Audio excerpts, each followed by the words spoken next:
성찰과 소통을 위한 글쓰기 4주 2차 시 수업 하도록 합시다.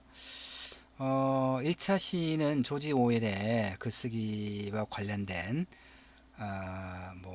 간략한 글을 같이 살폈습니다. 글쓰기란 글이라 글쓰기 조지 오웰 같은 경우는 한 줄의 문장이라도 정치적으로 소외되고 또 경제적으로 이제 정치 경제 하여튼 뭐 이렇게 사회적으로 소외받은 사람들의 편에 서서 글을 썼다, 이런 얘기를 했습니다. 글쓰기 태도와 관련해서. 그 다음에 이제 2차 시는 엊그제 이제 2020년 3월 30일자 한겨레 사설을 한번 읽어보도록 합시다. 제목이 악랄한 스토킹 언제까지 경범죄로 다스릴 것인가. 요즘 이제 사회적인 이를테면 뭐 코로나 바이러스의 확산이 이제 심각한 문제고, 그 다음에 또 하나가 이제 우리 공분을 불러일으키는 문제가 소위 N번방, 뭐 박사방, 이런 문제죠. 자, 사실 같이 짧으니까 이건 아마 한 페이지 정도일 거예요. 예, 한 페이지. 사실은 짧은 이제 그 내용의 글이기 때문에, 분량의 글이니까 같이 읽어가면서 이 문제 또 이야기해 보도록 합시다. 그 사주에 우리 4주차 글쓰기 주제가 뭐라고 이야기했었나요? 자유로운 글쓰기잖아요. 근데 여러분에게도 이제 과제를 자유롭게 뭐 짧은 글을 한번 써보라고 하면서 내가 뭘 보자고 했습니까? 여러분이 어느 부분에 어떤 주제에 관심을 갖고 있는가, 이게 자연스럽게 좀 드러나거든요. 뭐 이제 여러분 판단하자고 하는 건 아닙니다. 우리 수업을 듣는 친구들이 어떤 문제들에 관심을 갖고 있는가, 뭐 이런 것을 이제 보자는 것이죠. 뭐 큰 의미 없이. 그런데 여러분도 이제 여러분 입장에서 보세요. 자유 글쓰기라고 하는 주제에서 몇 개 글을 이제 그 샘플로 제시하고 읽고 있잖아요, 같이. 근데 1차 시는 조지 오웰의 글쓰기적 태도를 통해서 작가란 어떤 글쓰기적 태도를 가져야 하는가를 내가 이제 다른 사람의 글이지만 그걸 보고 설명을 했잖아요. 그러니까 그걸 통해서 여러분은 나의 이 심령이, 글쓰기 수업 교수 심령이라고 하는 사람의 글쓰기적 태도를 어림짐작할 수 있지 않겠어요? 그쵸? 저 사람은, 저 심영희 선생은, 교수는 글쓰기와 관련해서 작가의 어떤 글쓰기적 태도와 관련해서 조지 오일과 같은 그런 글쓰기적 태도를 좀 더 높게 평가하고 있고 스스로 그런 지향점을 가지고 있구나, 이렇게 판단할 수 있지 않겠어요? 네, 맞습니다. 그러니까 그 다음에 이제 두 번째 2차 시 수업 자료 보니까 이런 이제 그 제목을 보면 알겠지만, 이런 이제 이 사설의 어떤 글의 어떤 취지에 매우 공감한다는 의미가 되겠죠? 그런 거예요. 그러니까 누가 이제 우리가 이제 영화를 볼 때도 각각 취향이 다르잖아요.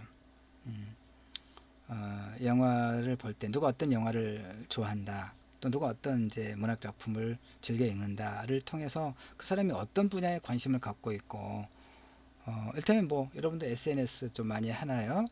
나도 이제 뭐 어차피 우리가 그 뭐 학교, 집, 그 다음에 이제 뭐 작가들 이렇게 조금 만나고 뭐 그런 것이라서 나도 SNS를, 페이스북을 좀 많이는 하지 않고요. 벌써 보니까 뭐 한 10년 되긴 했던데, 나는 일주일에 뭐 한 편, 많으면 한 편, 아니면 뭐 한 달에 두 편, 세 편 정도만 이제 포스팅을 하려고 애를 써요. 너무 많이 하면 늘 들락거리게 되고 보니까. 그 다음에 이제 뭐 소위 패친이라고 하는 이런 사람들도 너무 많으면 소위 이제 그 사람의 글을 읽을 수도 없고, 그러니까 뭐한 200여 명 적절한 선에서 유지하면서 글을 쓰고 있습니다만은, 페이스북을 보면 어떤 사람들은 끊임없이 먹방을 올리죠. 그러니까 오래된 패친이어서 이제 뭐 서로 좀 실제로 뭐 만나지 않은 경우가 대부분이지만, 어쨌든 뭐 좋다고 먹방 올리는데 그걸 싫다고 내색은 하지 않아요. 그러나 뭐 좋아요, 라이크를 누르지 않고 넘어가는 경우도 좀 많아요. 무슨 먹방들은 그렇게 많은지 그런 본인들의 취향이긴 하지만 나 같은 경우는 좀 별로 관심도 없고 누가 뭘 먹는 게 그게 뭐가 중요합니까? 음, 내가 따뜻한 밥을 먹고 있을 때 어떤 사람들은 혹은 어떤 사람들은 그런 따뜻한 밥 한 그릇도 제대로 먹지 못해서 그런 사람들 있잖아요.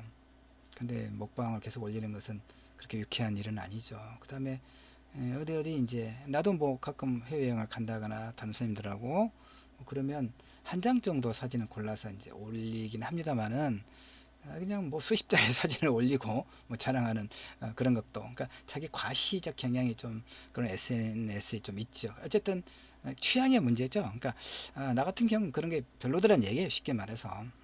그래서 우리 사회 어떤 문제들 이제 이렇게 좀 간추려서 글을 올리기도 하고 되게 그런 경향이 있습니다. 그러니까 바로 이거죠. 그런 무엇을 읽고 무엇을 쓰는가에 따라서 그 사람의 어떤 그 글쓰기적 태도 내지는 어떤 사회적 관심사 또는 일정한 어떤 그 성향까지도 우리가 파악할 수 있지 않겠습니까? 자, 조금 길었습니다. 자, 2차 시 사슬 봅시다.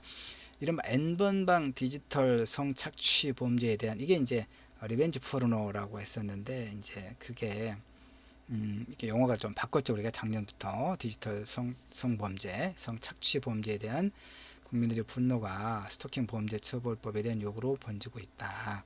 박수봉 운영자 조주빈과 아동 살해를 공모한 강아무개가 7년간 저질러온 끔찍한 스토킹 범죄가 드러났다는 얘기죠. 그러니까 피해자가 청와대 국민청원 게시판에 가해자 신상 공개를 요구하며 직접 올린 스토킹 피해 사실은 스토킹 범죄의 악랄함과 이를 통제하지 못하는 현행법의 구멍을 여실히 보여준다. 맞아요. 이 이제 이게 공익 뭐 근무를 한다거나 뭐 그런 어떤 하여튼 강아무개 이 사람이 그 이제 그 국민청원 게시판에 올라온 그 글에 의하면 이제 강 씨가 이제 여자 선생님이죠. 고등학교 아니 강 씨가 아니고 일단 이 피해자 그러니까 이 가해자 강 씨의 고교 담임 교사였던 피해자는 여선생님이죠. 재직 당시부터 이 강 씨의 스토킹에 시달리면서 오랫동안 이제 고통을 받았던 모양이에요. 근데 이제 스토킹 처벌이 너무 약한 거죠. 그래서 이제 이 가해자가 1년 2개월 실형을 살고 난 다음에 주민들 정보를 쉽게 빼낼 수 있는 구청에서 사회복무요원으로 근무했죠.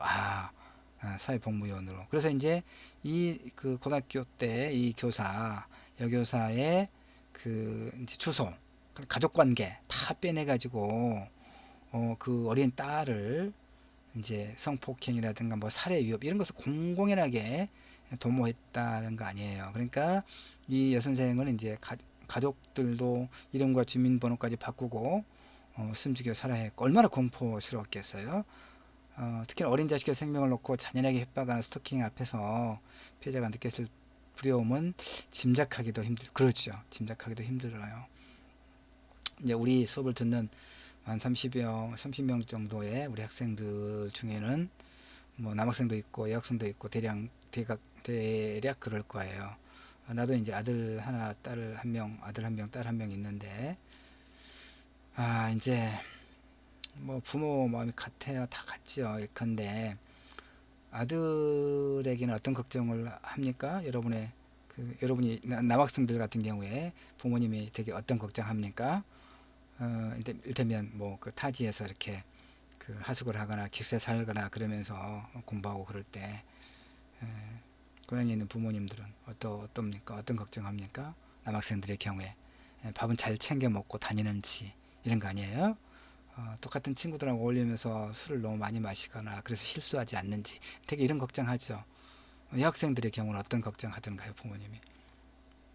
나도 이제 딸이 뭐 서울서 학교 다닐 때 늘 걱정해요. 그 늦게까지 도서관에서 공부하다가 집에 돌아갈 때 그 학교 주변에 이제 원룸에 사는데 그 밤길에 가로등이 있긴 하지만 늘 걱정되죠. 늘 걱정되고 그래서 이제 어느 날은 그 못된 그 소식들 사건들이 많으니까 어느 날 인터넷에서 그 얼굴에 칙 뿌리는 그 뭐죠? 그 뭐 하여튼 뭐 그런 거 그 임시방편으로 가지고 있으라고 사가지고 우리 딸아이 그 핸드백에 가지고 다니라고 넣어줬는데 이게 또 불량품이었나 좀 시간이 지나서 그게 조금씩 새가지고 HH 기침만 했다고 이제 버리고 그랬었는데 그렇게 이제 늘 걱정하는 거죠. 성범죄의 위험. 그 다음에 또 이것을 이야기하고 있는 스토킹 범죄. 그 다음에 이제 뭐 데이트 폭력 이런 것도 사실은 이제 남성에 비해서 여성이 물리적으로 그 힘이 약하니까 데이트 범죄 가해자가 대체로 남성인 경우가 많잖아요. 그러니까 딸 가진 부모 입장에서는 늘 그런 거 어떤 성폭력이라든가 뭐 데이트 폭력이라든가 이런 걱정들을 많이 하지요. 자, 하여튼 다시 또 사슬로 들어가 봅시다. 하여튼 이렇게 이제 박사방 운영자 조지빈과 아동 사례를 공부한 강아무개, 이 강아무개가 구청에서 사회복 복무요원으로 근무했다는 것이고, 그런데 고등학교 때 담임교사를 오랫동안 스토킹하고 그러다가 이제 1년 2개월 실형을 살고 나서는 이 선생의 이제 그 개인정보를 이렇게 손쉽게 습득을 해서 늘 살해 협박이라든가 이런 것 때문에 엄청나게 고통을 겪고 살았다 이런 거 아닙니까? 이제 팩트의 측면에서 자 지금처럼 스토킹을 자 봅시다. 이 글도 사실은 이제 그 한겨레 사설 인터넷에서 내가 이제 복사해 온 건데 원래 이제 그 글쓰기와 관련해서 설명하는 겁니다. 리포트와 관련해서. 자, 내가 이제 편집을 했어요. 원래는 인터넷 글쓰기가 이렇게 들여쓰기를 통해서 문단 구분이 되어 있지 않고 문단과 문단 사이를 여백을 두고 왜 그런다고 그랬습니까?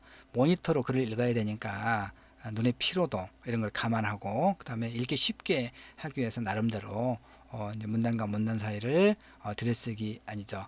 여백 일정하게 여백을 한 두 칸 정도 여백을 두고 이렇게 읽기 쉽게 했다는 얘기죠. 근데 그걸 갖다 내가 이제 그 이렇게 우리 글쓰기 제대로 된 이제 글쓰기처럼 그 일정하게 좀 그 편집을 했죠. 편집이라는 게 다른 게 아니라 들여쓰기를 통해서 문단 구분했던 거죠. 근데 또 봅시다.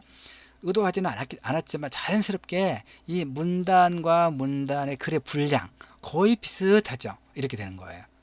이제 글을 쓰다 보면 숙달되다 보면 자연적으로 문단 간의 그 어떤 그 분량에 그 비슷해지더라고요. 그것까지 여러분이 의식할 필요는 없습니다만 어쨌든 내용 일단 봅시다. 처벌이 너무 약하다는 얘기 아니에요. 그렇죠. 이 핵심은 그거죠. 지금 보니까 지금처럼 스토킹을 경범죄로 처벌하는 피해자가 공포에서 벗어날 길은 요원하다. 현재 스토킹은 경범죄 처벌법에서 지속적인 괴롭힘으로 분류되어 있나 봐요. 그래서 10만원 이하의 벌금, 구류, 과료 처벌을 받는 정도밖에 아니에요. 근데 이 피해자 입장에서 얼마나 두렵겠어요. 그렇지 않았습니까?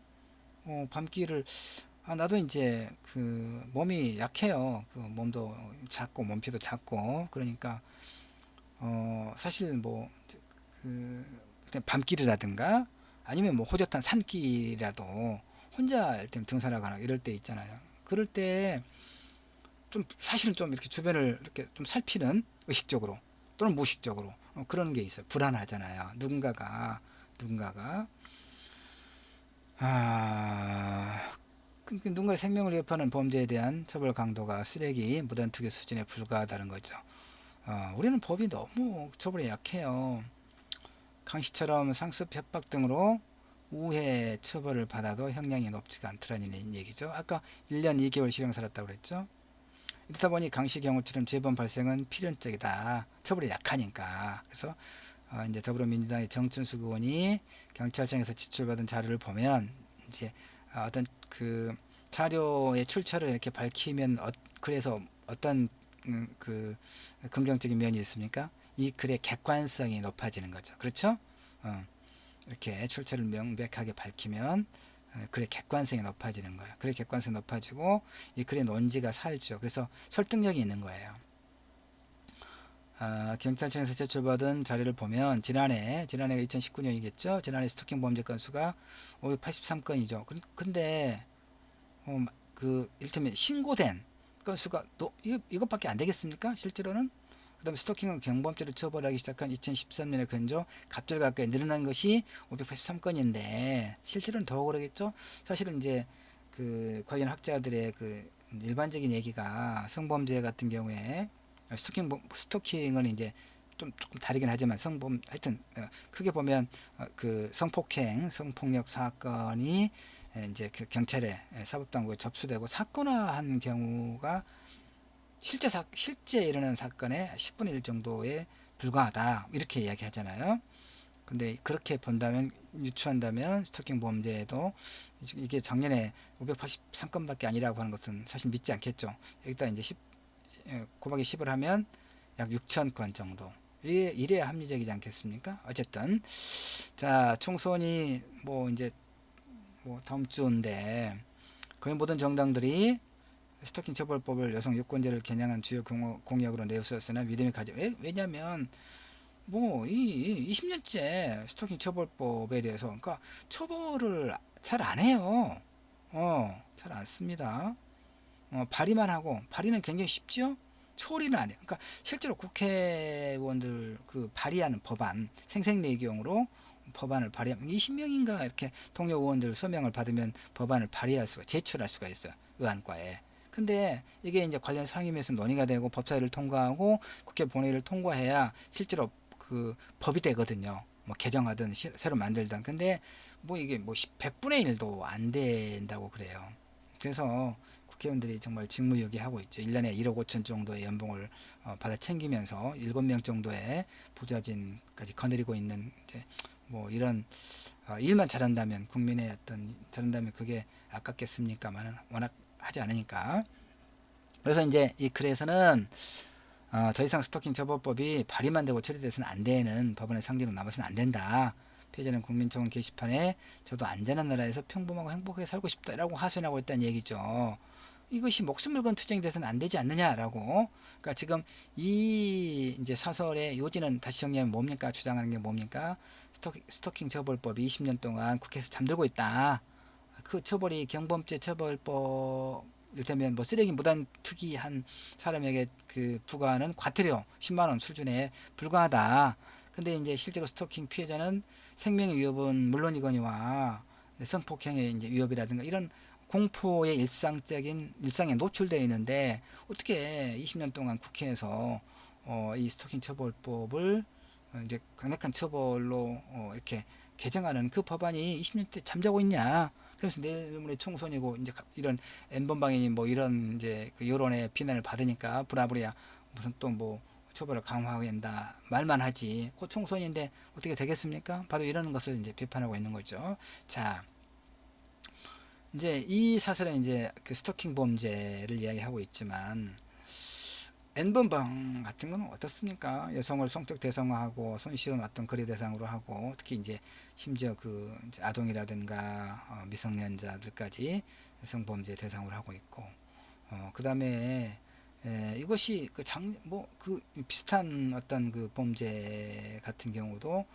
작년에 뭐 1년 6개월의 실형밖에 받지 않아서 지금 2심이 이제 진행 중이다. 뭐 이렇게 이야기하고 있죠. 그러니까 대체로 보면 우리 법감정과 실제로 이제 판결 사이에 너무나 큰 괴리가 있어요. 물론 이제 처벌만이 강력한 처벌만이 이런 범죄를 예방하는 억제하는 효과적인 수단인가에 대해서는 이제 의견이 분분해요.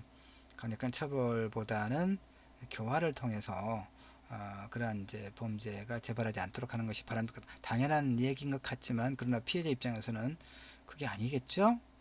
처벌도 강하게 하면서 교육을 통해서 그 유치원 때부터 이렇게 계속 이렇게 꾸준한 평생 어떤 그 과정을 통해서 이런 어떤 폭력의 문제, 성폭력의 문제, 디지털 성폭력의 문제 이런 것들이 그러니까 다른 사람을 여성이든 남성이든 관계없이 성별 구분 없이 누군가를 폭력적으로 대한다는 것 자체가 얼마나 옳지 않은 문제인가를 인식을 하는 그런 어떤 교육의 문제가 굉장히 중요하겠죠. 근데 교육만 가지고 됩니까?